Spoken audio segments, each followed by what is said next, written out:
Hello class. आज के lecture में हम लोग डिस्कस करने वाले हैं नॉन स्टोइकोमेट्रिक डिफेक्ट। पिछला लेक्चर और ये लेक्चर मिला करके हम इम्परफेक्शन बोलते हैं। और तो आज का लेक्चर सुनने के बाद ये पूरा का पूरा जो लेक्चर होगा डिफेक्ट पर वो कंप्लीट हो जाएगा। आज पूरे लेक्चर में हम लोग सीखेंगे कि अगर कहीं पर इम्परफेक्शन होता है सॉलिड के अंदर और उसमें जो पार्टिकल्स हैं फार्मूले में अंदर, अगर उनका रेशियो डिस्टर्ब हो जाए तो क्या होगा, और रेशियो डिस्टर्ब होने के बाद कौन से तरह के डिफेक्ट जनरेट होंगे। आप देख पा रहे होंगे स्क्रीन पर इस समय यहाँ पर तीन अलग अलग तरह के डायग्राम्स बने हुए हैं और तीनों अलग अलग तरह के जो डायग्राम हैं ये थोड़े से रिजेंबल होते हैं जो स्टोइकोमेट्रिक डिफेक्ट था उससे भी। वैसे ये तीनों जो डायग्राम्स हैं ये तीनों डायग्राम आपको बताएंगे कि नॉन स्टोइकोमेट्रिक डिफेक्ट कैसे जनरेट होता है और जनरेट होने के बाद उनका जो स्ट्रक्चर होता है, डायग्राम होता है, वो कैसा दिखता है। सबसे पहले शुरू करूंगा मैं कि जब हम लोग नॉन स्टोइकोमेट्रिक डिफेक्ट पढ़ते हैं तो होता क्या है, जो पॉजिटिव और नेगेटिव पार्टिकल है जिससे मिलकर बना हुआ है लैटिस, उसमें या तो पॉजिटिव पार्टिकल ज़्यादा होगा या तो नेगेटिव पार्टिकल ज़्यादा होगा, तो हम उसको बोलेंगे मेटल एक्सेस डिफेक्ट। अगर पॉजिटिव पार्टिकल ज़्यादा हो गया तो हम उसको मेटल एक्सेस डिफेक्ट के नाम से जानते हैं, और अगर निगेटिव पार्टिकल ज़्यादा हुआ तो हम उसको मेटल डिफिशिएंसी डिफेक्ट के नाम से जानते हैं। मतलब दोनों ही डिफेक्ट, दोनों ही तरह का डिफेक्ट जो नॉन स्टोइकोमेट्रिक है, हम उनको मेटल के नाम से ही बुलाएंगे। मेटल एक्सेस डिफेक्ट जो कि दो तरह का है, ए और बी, और मेटल डिफिशिएंसी डिफेक्ट जो लास्ट में बना हुआ डायग्राम है ये होता है। मैं आपको समझा देता हूं होता क्या। एक्चुअली होता यह है कि जब किसी सॉलिड को खास करके एल्कली हैलाइड, मैं आपको बता दूं कि एल्कली हैलाइड हमारा स्कॉटकी डिफेक्ट भी शो करता है। एल्कली हैलाइड हमारा स्कॉटकी डिफेक्ट भी शो करता है। और अगर उसी एल्कली हैलाइड्स को उसी एल्कली के वेपर के प्रेजेंस में हीट कर दिया गया तो असल में वहां पे जो डिफेक्ट जनरेट होता है वो नॉन स्टोइकोमेट्रिक हो जाता है। जैसे एग्जाम्पल के लिए मान लीजिए इस डायग्राम को देखिए। अगर मान लीजिए मेरे पास सोडियम क्लोराइड का क्रिस्टल है और हमने उसको सोडियम वेपर के प्रेजेंस में हीट कर दिया तो होता क्या है, सोडियम का जो वेपर है वो क्लोराइड आयन को अट्रैक्ट कर लेता है लैटिस साइड से, और क्लोराइड आयन अपने लैटिस साइड को लीव करके सोडियम वेपर से रिएक्शन कर लेता है। तो ऐसे में एनायनिक वैकेंसी जनरेट हो जाएगी। कहां पर? सॉलिड के अंदर। तो आप देख रहे हैं मिसिंग एनायन, यहाँ पर मिसिंग जो एनायन है उसका मतलब है कि यहाँ पे एक एनायनिक वैकेंसी जनरेट हो गई है।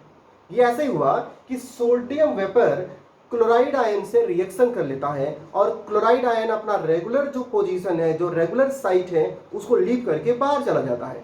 अब होता यह है कि जब सोडियम वेपर रिएक्शन करेगा तो सोडियम को अपना इलेक्ट्रॉन तो लॉस करना पड़ेगा, क्योंकि मेटल है, मेटल अपना इलेक्ट्रॉन लॉस करेगा और मेटल का बनाएगा कैटायन, और वो मेटल का कैटायन क्लोराइड आयन के साथ रिएक्शन करके क्या बना लेगा? NaCl फाइनल, जाने दीजिए उसको। अब जो सोडियम का इलेक्ट्रॉन, मतलब सोडियम वेपर का इलेक्ट्रॉन जो अभी अभी रिलीज हुआ है, वो इलेक्ट्रॉन इस खाली पड़ी हुई जगह में, जो यहाँ पे जगह खाली पड़ी है, मतलब कि एनायनिक जो वैकेंसी जनरेट हुई है उसमें जाकर ट्रैप हो जाता है। तो electron released by sodium vapour trapped in anionic vacancy that is termed है, जिसको हम बुलाते क्या बोलते हैं? F centre. अब यहाँ पे एक जर्मन वर्ड है जिसका मतलब होता है फार्बेजेंटर, इंडिकेटिंग, इसका मतलब होता है कि इम्पार्टिंग कलर। अगर किसी पार्टिकल की वजह से किसी सॉलिड में कलर प्रोड्यूस हो जाए तो हम उस पर्टिकुलर पार्टिकल या उस पोजीशन को एफ सेंटर बोलते हैं। जैसे कि यहाँ पर जो ये इलेक्ट्रॉन है जो ट्रैप हुआ है एनायनिक वैकेंसी में, उसकी वजह से पूरे सॉलिड में एक स्पेसिफिक कलर जनरेट हो जाता है। जैसे कि सोडियम क्लोराइड के क्रिस्टल के केस में यहाँ पे येलो कलर जनरेट होता है। ठीक है, इसी तरीके से अगर LiCl को लिथियम वेपर के प्रेजेंस में हीट करेंगे तो पिंक कलर, KCl को करेंगे तो वायलेट कलर, और अगर सीजियम क्लोराइड को हीट करेंगे सीजियम वेपर के प्रेजेंस में तो रेड कलर जनरेट होता है सॉलिड के अंदर। यहाँ पे पूरा का पूरा प्रोसीजर यही है कि मेटल हैलाइड को हम उसी मेटल के वेपर के प्रेजेंस में हीट करेंगे। हैलाइड मतलब कि जो एनायंस है अपना रेगुलर लैटिस साइड लीव करके बाहर चला जाएगा और मेटल का जो इलेक्ट्रॉन रिलीज होगा वो जाके ट्रैप हो जाएगा, जिसको हम बोलेंगे वहां पर एफ सेंटर। ये हुआ मेटल एक्सेस का पहला कंडीशन। मेटल एक्सेस क्यों बोला? क्योंकि यहाँ पे मेटल ज्यादा हो गए, कैटायन की वैल्यू ज्यादा हो गई, एनायन वहां पर वैकेंसी क्रिएट कर लेता है। इसलिए रेशियो डिस्टर्ब होने की वजह से हम इसको बोलते हैं नॉन स्टोकैमेट्रिक। समझ रहे हैं आप? मेटल एक्सेस में दूसरा केस भी होता है कि अगर मान लीजिए किसी भी रेगुलर जो हमारा जो साइट है उसमें एक्स्ट्रा मेटल बाहर से आके इंटरस्टियल पोजीशन को ऑक्युपाई कर लेता हो, तो क्या होगा? होता यह है कि कुछ मेटल के जो सॉलिड हैं उनको हीट करने पर जो वहां पे गैसियस प्रोडक्ट हैं वो तो रिलीज्ड आउट हो जाते हैं, और बचा हुआ जो मेटल का कैटायन है और उससे निकला हुआ जो इलेक्ट्रॉन है वो उसी सॉलिड में ट्रैप हो जाता है।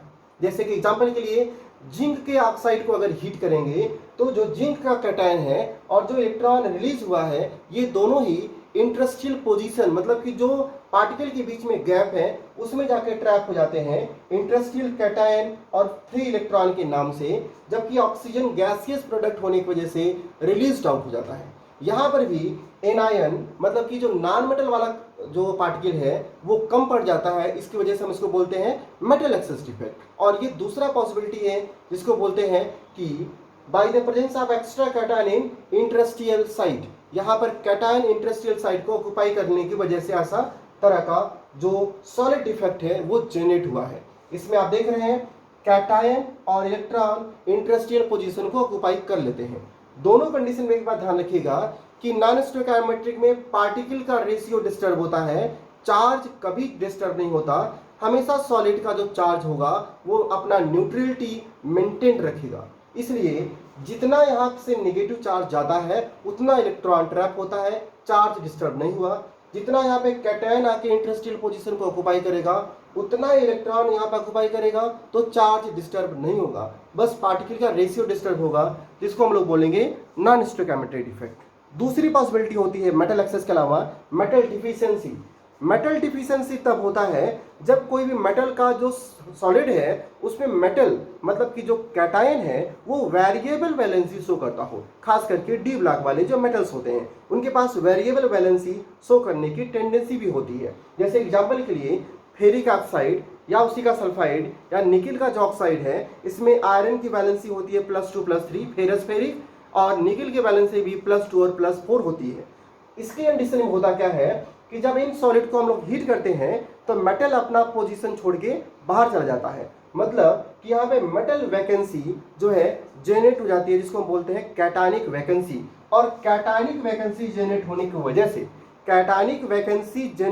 वजह से यहाँ पर कैटायन मतलब कि मेटल कम पड़ जाते हैं, जिसको आप बोलते हैं मेटल डिफिशियंसी। लेकिन चार्ज को मेंटेन रखने के लिए जो उसका नेबरिंग पार्टिकल है, जो उसका नेबर में एक कैटायन है, वो अपने आप को वेरिएबल वैलेंसी में कन्वर्ट कर लेता है। जैसे कि अगर यहाँ से A+ मिस कर गया, कैटायन मिस कर गया, तो उसके बगल वाला जो A+ है वो अपने आप को क्या कर लेता है, A++ कर लेता है, क्योंकि चार्ज हमेशा मेंटेन रहता है और पूरा का पूरा सॉलिड एक न्यूट्रल कंडीशन में पड़ा रहता है। ये तीनों के तीनों जो कंडीशन है ये नॉन स्टोकैमेट्रिक कंडीशन है, जिसमें मेटल का एक्सेस होना, मेटल की डिफिशियंसी होना, सॉलिड का किसी पर्टिकुलर एयर एटमॉस्फेयर या उसी के वेपर के प्रेजेंस में हीट करने की वजह से या सॉलिड को रफ हीटिंग की वजह से होता है।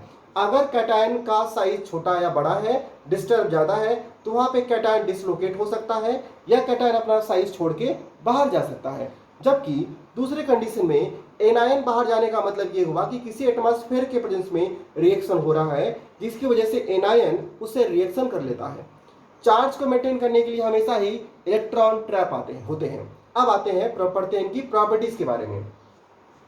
चूंकि यहाँ पे एनायनिक वैकेंसी हुई है और यहाँ पर भी एक कैटायनिक वैकेंसी हुई है, तो इन दोनों फिगर में डेंसिटी जो है डिक्रीज करेगी, जबकि यहाँ पे डेंसिटी इंक्रीज कर जाएगी, क्योंकि अलग से बाहर से आके पार्टिकल ऑक्युपाई किया हुआ है, तो यहाँ पे डेंसिटी बढ़ जाती है। इन दोनों कंडीशन में एक्स्ट्रा इलेक्ट्रॉन आने की वजह से और उनके मूवमेंट की वजह से जो कंडक्टिविटी है वो बढ़ जाती है, और वैकेंसी जनरेट होने की वजह से इन दोनों में कोलैप्स होने का पॉसिबिलिटी होता है, जिसकी वजह से सॉलिड जो है कम स्टेबल हो जाता है या अनस्टेबल हो जाता है, आप कह सकते हैं। यहाँ पे चार्ज एक्स्ट्रा होने की वजह से भी, यहाँ पे एक पार्टिकल पे चार्ज एक्स्ट्रा होने की वजह से भी जो डाइलेक्ट्रिक कांस्टेंट की वैल्यू है वो हो जाती है ज़्यादा। ये सारी पॉसिबिलिटीज होती हैं जब ये डिफेक्ट शो करते हैं कोई भी सॉलिड। तो इस पूरे लेक्चर में हम यही सीख रहे थे कि नॉन स्टोइकोमेट्रिक डिफेक्ट क्या होता है।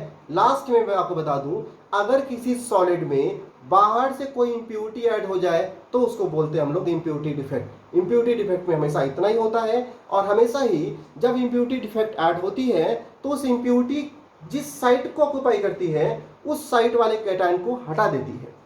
मतलब कि अगर रेगुलर साइट सोडियम क्लोराइड का है तो Na+ और Cl- होंगे रेगुलर साइट पर, और मान लीजिए सोडियम क्लोराइड को हमने किसी दूसरे सॉलिड के प्रेजेंस में हीट किया, तो अगर कैटायन सोडियम का पोजीशन ऑक्यूपाई करेगा तो सोडियम को अपना पोजीशन तो छोड़ना ही पड़ेगा।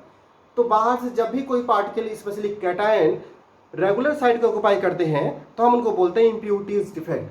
आज के लेक्चर में इतना ही। इस पूरे लेक्चर को रिपीट करिए, देखिए, समझिए, और इसका स्क्रीनशॉट लेकर के सेव करके इसको नोट करिए कि डायग्रामेटिकली इसको हम कैसे एक्सप्लेन करेंगे। एक छोटा सा हिंट और दिखा देता हूँ आपको मैं। यहाँ पे एनायनिक वैकेंसी हुई है। एनायनिक वैकेंसी मैं आपको बता दूं, स्कॉटकी डिफेक्ट में कैटायनिक एनायनिक वैकेंसी दोनों होती है।